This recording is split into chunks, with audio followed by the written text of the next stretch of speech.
Hello students, hope you all doing well. I Dinesh Rawat, your subject faculty for the subject International Business. So today the topic is International Monetary Fund.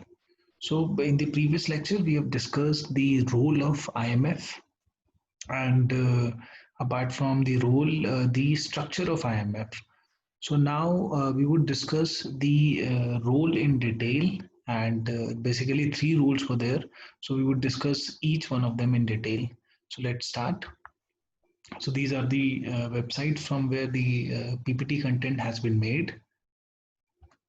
Second is now the role of IMF. So as we discussed in the previous lecture, so IMF is generally, the primary purpose is that is the stability of international monetary system. So what is an international monetary system? It is a set of internationally agreed rules, conventions, supporting institutions that facilitate international trade, cross-border investment, reallocation of capital between nations.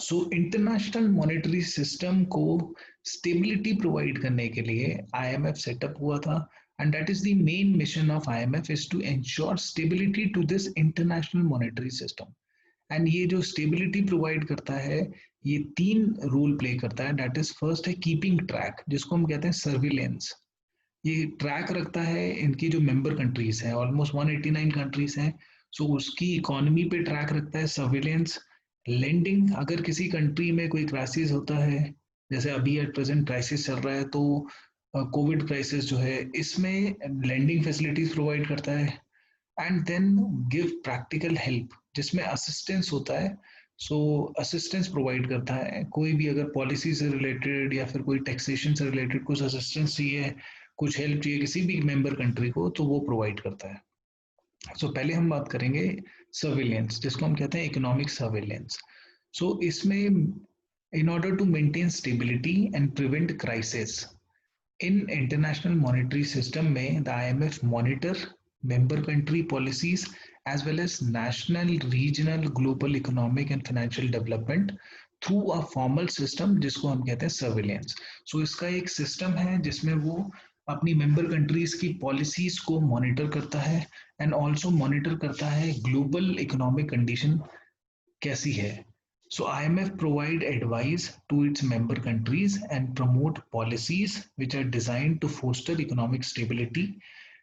जो भी आपका exchange system है जो international monetary system है वो stable होना चाहिए सो पहले वो सर्विलेंस करता है जिसमें अपनी जो मेंबर कंट्रीज हैं उनकी इकोनॉमिक पॉलिसी मॉनेटरी सिस्टम सबको मॉनिटर करेगा and promote policies and also provide advice सो इसमें विजिलेंट मॉनिटरिंग क्यों इम्पोर्टेंट है जैसे हम जानते हैं कि आजकल everything is connected so the world is globally connected so अगर किसी भी कंट्री में कोई भी क्राइसिस आता है तो उसका इम्पैक्ट दूसरी कंट्री में होता है इसलिए vigilant monitoring is very important so is essential to identifying stability and growth risk that may require remedial policy and adjustment. Moreover, international cooperation on these efforts is critical in today's globally integrated economy, in which the problem and policies of one country can affect many others. So that is why vigilant monitoring is very essential. IMF monitoring includes अब ये bilateral surveillance करता है and multilateral surveillance. So bilateral surveillance की बात करें अगर तो focus रहता है इंडिविजुअल मेंबर कंट्री पे लेकिन जब हम मल्टीलेटरल सर्विलेंस की बात करते हैं the focus is on global economy so if you talk about bilateral the IMF monitoring typically involves bilateral में क्या करता है वो annual visit to member countries annually they visit the member countries so whether it is China India and Italy so annual visit होती है उन member countries को उसमें जो उनके they engage with government central bank officials इनके साथ discussion होता है about the risk to domestic and global stability then they focus on exchange rate monetary fiscal regulatory policies and also macro critical structural reforms अगर कुछ है and they also engage with and they also meet other stakeholders जिसमें क्या कौन होते हैं member of legislature representatives from the business community, जो भी बड़े बड़े बिजनेसमैन हैं उनसे उनकी मीटिंग होती है, लेबर यूनियंस होती हैं, सिविल सोसाइटी से, अमंग अदर ग्रुप्स। सो पूरा मॉनिटरिंग होती है उस जो जो उनका मेंबर है एक, सो उस कंट्री को विजिट करते हैं, they get into discussion with the central bank employees, with the government, then they focus on exchange rate, monetary policy, fiscal policy, regulatory policy कैसी है, कोई स्ट्रक्चरल रिफॉर्म अगर the government is planning for, and other stakeholders also. So labour union से, जो businessman हैं, civil society, इनसे भी discussion होता है। So that is called your bilateral surveillance, and then we have multilateral surveillance जिसमें focus रहता है ग्लोबल इकोनॉमी पे। So the IMF also monitor regional and global economic trends and analyze the impact that member country policies may have on neighboring countries and the global economy. इसके generally इनकी एक जो publish करती है IMF, that is world economic outlook. So it provides detail analysis of global economy and it's growth prospects. So I would request you to have a look at this world economic outlook and addressing issues such as macroeconomic effect of global financial turmoil, the potential for global spillover, especially those that may result from economic, fiscal, and monetary policies of large globally central economies such as United States, China, and Euro area. So globally अगर कोई turmoil होता है तो उसका effect क्या रहेगा? So वो global economic outlook आपको बताता है। फिर हम सेकंड आते हैं लेंडिंग पे, जिसमें हमने डिस्कस करा था प्रीवियस लेक्चर में कोटास एंड जो इम्पोर्टेंट एसडीआर होता है जिसके बेसिस पे लेंडिंग होती है। तो लेंडिंग में एज द नेम सजेस्ट इसमें फाइनेंशियल असिस्टेंस मिलता है जो उनकी मेंबर कंट्रीज है। So they assist countries hit by crisis by providing them financial support to create breathing room as they implement adjustment policies to restore economic stability and growth. So obviously financial assistance जो मिलता है, so they have to follow the instructions of IMF. Crisis generally result in, जब भी crisis होता है किसी country में तो स्लो डाउन होता है, अनएम्प्लॉयमेंट हो जाती है, जैसे अभी हो रहा है, आप देख रहे हैं, लोअर इनकम्स हो जाती है, ग्रेटर अनसर्टेनिटी हो जाती है, रिसेशन के चांसेस होते हैं। सो ये थोड़ा इम्पैक्ट होते हैं क्राइसिस के। Then the IMF offers various types of loans. तो IMF के पास as per the requirement of the member country there are various categories of loans. So जैसे अगर हम emerging and advanced market की बात करें, जो economies होती हैं, उनके लिए अगर IMF का assistance है, that is stand by arrangement. अगर उनको short term या potential balance of short term balance of payment है, so they for emerging and advance market economies के लिए they have stand by arrangement, जिसको हम कहते हैं एसबीएस। एंड अगर कोई लो इनकम कंट्री है तो उसके लिए सेम फैसिलिटी जो होती है, that is short term balance of payment है, सो उसे स्टैंड बाय क्रेडिट फैसिलिटी, जिसे हम कहते हैं SCF.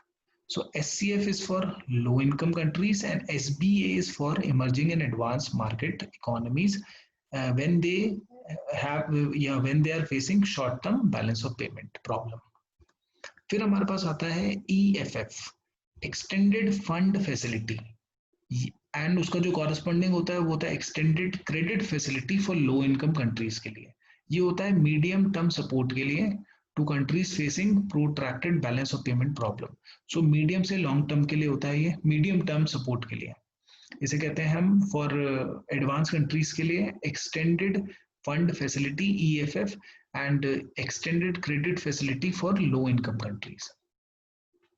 So medium term support to countries facing protracted balance of payment problem, and to help prevent mitigate crisis, boost market confidence during the period of heightened crisis.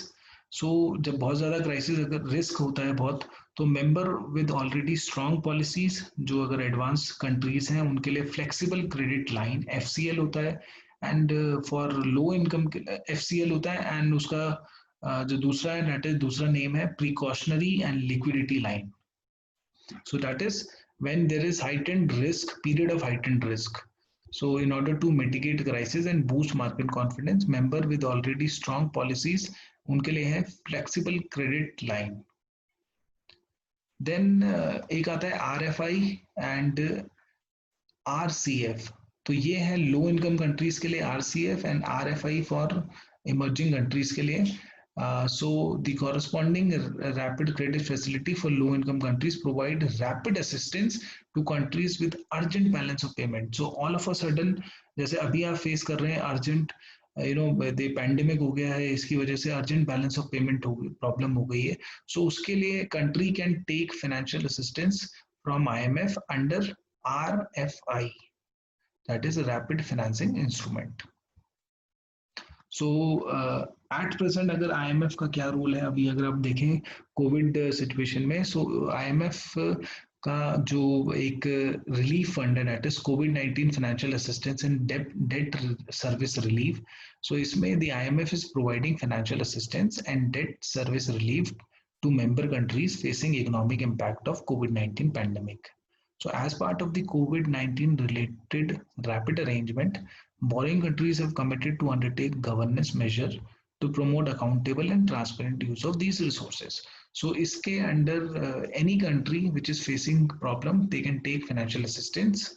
So for example, abhi aap dekhte hain, IMF Executive Board approves a $1.386 billion disbursement to Pakistan to address the COVID-19 pandemic. So Pakistan has requested for the financial assistance. So इसमें India ने अभी situation ऐसी नहीं आई है कि India ने अभी उनको फाइनेंशियल असिस्टेंस के लिए रिक्वेस्ट करी हो. सो पाकिस्तान ने रिक्वेस्ट करी, इतना अमाउंट उनको मिला है, and this is equivalent to SDR, जैसे हमने बताया था स्पेशल ड्राइंग राइट्स. SDR जो यूनिट होती है आपकी कोटास की, सो जो IMF की यूनिट है उसको हम SDR कहते हैं, और कोटा आपका परसेंटेज में होता है एंड SDR जो होते हैं आपके यूनिट्स हैं. सो जो पाकिस्तान ने अभी जो डिसबर्समेंट हुआ है उनको, that is this which is equivalent to 1015.5 million SDR.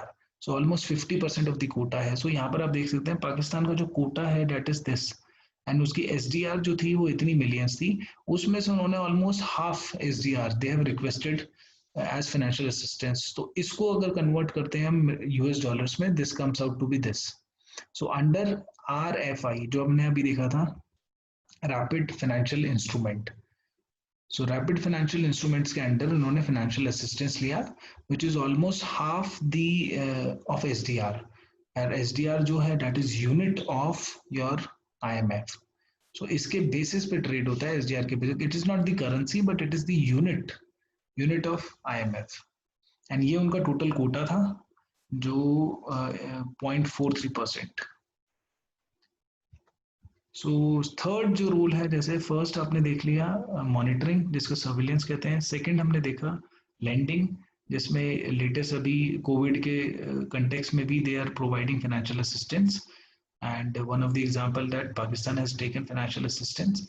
And capacity development जिसे हम कहते हैं असिस्टेंस, एक तरह से जो लर्निंग असिस्टेंस होता है या फिर कुछ भी पॉलिसी से रिलेटेड असिस्टेंस ही है. तो थर्ड रोल जो है कैपेसिटी डेवलपमेंट. सो इसके लिए IMF के पास डेडिकेटेड स्टाफ होता है which comes from nearly 150 countries, and ये जो डेडिकेटेड स्टाफ है दे प्रोफेशनल्स होते हैं, they share their collective experience with member countries.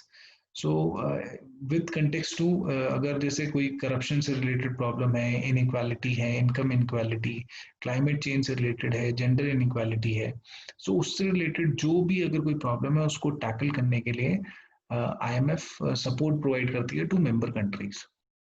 So if you see generally include क्या करता है कि advising finance ministries of the जो उनकी कंट्रीज हैं on how to raise revenue, enable government to provide better public service such as school, roads and hospital. Then कोई legal and government framework अगर है, so help countries align their legal and government framework to international standards. Then improving countries macroeconomic and financial data. So अगर कोई financial data से related problem है, so they help in improving that. And then training policy makers on policies such as progressive taxation, financial inclusion, gender budgeting. So these are some areas जिसमें वो help करते हैं IMF. So initiated generally ये जो किसी भी कोई भी अगर member country है उसको initiate करना होता है request to IMF. So it is initiated at the request of member countries, and the IMF works with the countries on capacity development efforts. That is short-term staff mission from IMF headquarters. So short-term staff missions हो सकते हैं या long-term in-country placement of resident advisors. उस country में आके जो adviser reside करते हैं then they help that country. Global network of regional capacity development centers हो सकते हैं open. Online learning courses होते हैं, training sessions हैं. So these are the mode through which the IMF help the member countries. So these are some of the major areas जिनको अभी हमने discuss करा. तो उसको डिवाइड अगर हम करें, सो फर्स्ट होता है पब्लिक फिनेंस में. सो अगर पब्लिक फिनेंस में जैसे helping government better mobilise revenue and effectively manage expenditure. So we are tax custom policies अगर उनको बनानी है, बजट फॉर्मुलेशन करना है, पब्लिक फाइनेंशियल मैनेजमेंट है, डेट मैनेजमेंट है, सो इसमें हेल्प करते हैं. सेकंड है मॉनेटरी एंड फाइनेंशियल पॉलिसीज में हेल्प करते हैं. अगर जैसे उनको अपना एक्सचेंज रेट फ्रेमवर्क है, पॉलिसीज है, मॉनेटरी पॉलिसीज है, collaborating with financial sector regulators supervisors to strengthen the financial system. So इसमें हेल्प होती है मॉनेटरी एंड वो आ जाता है मॉनेटरी एंड फाइनेंशियल पॉलिसीज के अंडर. फर्स्ट है पब्लिक फाइनेंस. थर्ड है macro economic framework and tools. So building government capacity in macro economic analysis, modelling tools, diagnostic, policy formulation. फिर लीगल फ्रेमवर्क आता है. Legal framework में जैसे उनके जो भी लीगल सिस्टम है उसको स्टैंडर्डाइज करना, उसको स्टैंडर्ड जो इंटरनेशनल स्टैंडर्ड्स के इक्विवेलेंट करना, तो उसमें हेल्प करता है. देन स्टैटिस्टिक्स, अगर कोई फाइनेंशियल डेटा है, so how to improve the financial data, कैसे फाइनेंशियल डेटा का कलेक्शन इम्प्रूव हो सकता है, तो उसमें हेल्प होती है IMF के through. And apart from these five, जैसे रिड्यूसिंग इनइक्वालिटी, इस पे भी फोकस रहता है. जेंडर इक्वालिटी पे कैसे करा जाए, and climate action. These are the 3 areas apart from these 5, जिसमें ट्रेडिंग जो भी उनकी मेंबर कंट्री है, they take help of IMF. So इसमें हमने डिस्कस करा है कि जो 3 रोल हैं उनको डिटेल में. So first was your surveillance, जिसमें बायलैटरल मल्टीलेटरल रहता है. देन सेकंड वाज लेंडिंग, जिसमें फाइनेंशियल असिस्टेंस प्रोवाइड होता है.